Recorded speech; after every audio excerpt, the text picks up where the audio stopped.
মালিক রে, আমি বড় পাপী, আমি বড় গুনাহগার।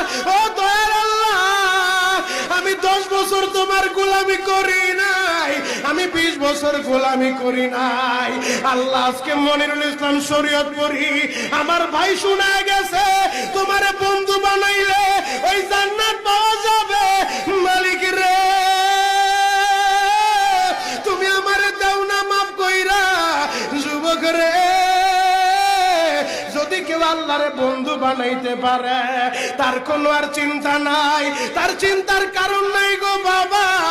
এ যুবক ভাইরা, দাড়ি পাকা বাবাজিরা, সবাই আমার দিকে একটা নজর তাকান। এই যে দেখেন আমি হাতের ভিতরে আহারের টিস্যু দিয়া কাফনের মতো একটা দৃশ্য বানায় ফেললাম। এমন একটা কাপড় আপনার শরীরে একদিন